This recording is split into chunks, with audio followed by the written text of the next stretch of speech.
Let's turn to Brian Quinn from the business desk. And COVID-19 continuing to rattle markets, even if Wall Street rebounding at the start of trade.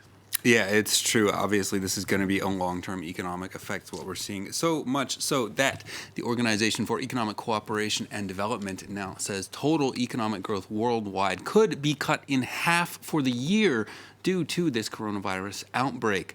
The Paris-based think tank has so far only reduced its main growth forecast by 0.5 percentage point, but it says that outlook could rapidly deteriorate if the outbreak intensifies or persists for a long period.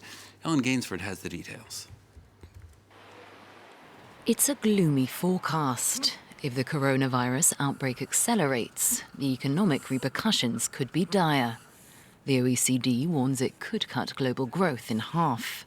The organization has already lowered its 2020 growth forecast from 2.9% to 2.4%, and says this could be slashed further to 1.5% if the outbreak isn't contained, potentially pushing some countries into recession.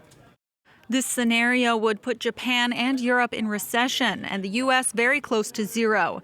And I think what I should stress at this stage is that this is not a worst-case scenario because the possibility of wider outbreaks in the southern hemisphere are not included in this scenario.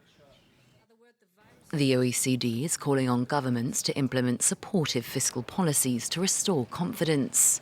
The EU says it's ready to take steps to protect the bloc's economy. The health risk in Europe has been raised to high, with cases confirmed at least 2/3 of EU states. It is time today to declare that EU is ready to use all the available policy options, if and when needed, to safeguard our growth against these downside risks. Italy has the largest outbreak in Europe, and the Italian government has introduced a €3.6 billion stimulus package to tackle the impact of the virus. The plan includes tax credits for companies that report a 25% drop in revenues, tax cuts, and a boost to the health system. Central banks, meanwhile, are doing their best to calm investor sentiment after last week saw global stock indexes hit with their worst declines since the 2008 financial crisis. The Bank of England pledging to work closely with the UK Treasury to stabilize financial markets. The Bank of Japan on Monday saying it will be providing, quote, ample liquidity towards that same goal.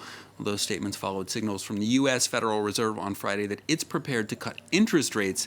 Here in France, Economy Minister Bruno Le Maire says he expects the virus to knock at least 0.1% off economic growth. He's pledged more support for French companies and called for a concerted international effort among developed economies. Here he is. Yesterday, I spoke with the G7 president, the US Treasury Secretary Steve Mnuchin, and this week there will be a conference call because of the need to limit our travel between all the finance ministers of the 7 most developed countries in the world, the G7, in order to coordinate our responses.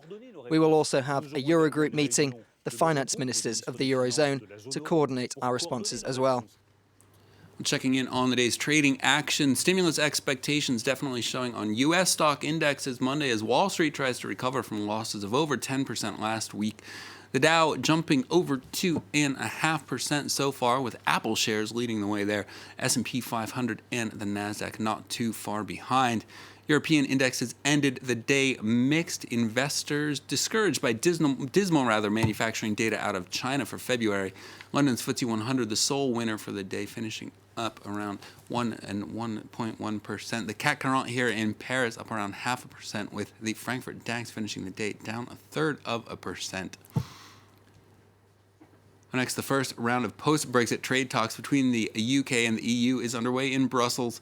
Europe looking to ensure what it calls a level playing field to prevent the UK from undercutting continental standards on taxes, regulations, and subsidies, while the UK insists it must set its own rules to ensure political and economic independence.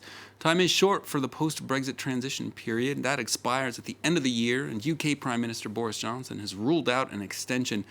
France's Minister of European Affairs says Europe won't be held hostage to such a tight deadline. Here she is.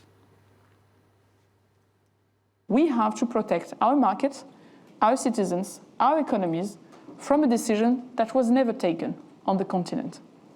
For this reason, and my second point, we do not accept time pressure.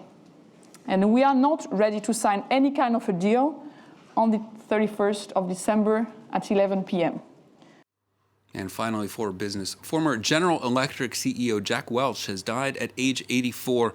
The legendary executive led GE for 2 decades, taking its market value from $12 billion up to $410 billion as he transformed it into the U.S.'s most valuable company. Welch became an icon of American business culture, nicknamed Neutron Jack after the neutron bomb, that for his ruthless approach to cutting both costs and underperforming staff. The firm has seen its fortunes fall considerably since his departure, that in part due to Welch's expansion of its financing business, which nearly sunk it during the 2008 financial crisis. Current CEO H. Lawrence Culp paid tribute Monday, calling Welch larger than life and saying he reshaped the face of our company and the business world. Definitely true, Francois. I remember his books on the bookshelf in the mall when I would walk by. Yeah, he was like a guru for Absolutely. For CEOs. Many thanks for that, Brian Quinn. We'll have more business news for you later.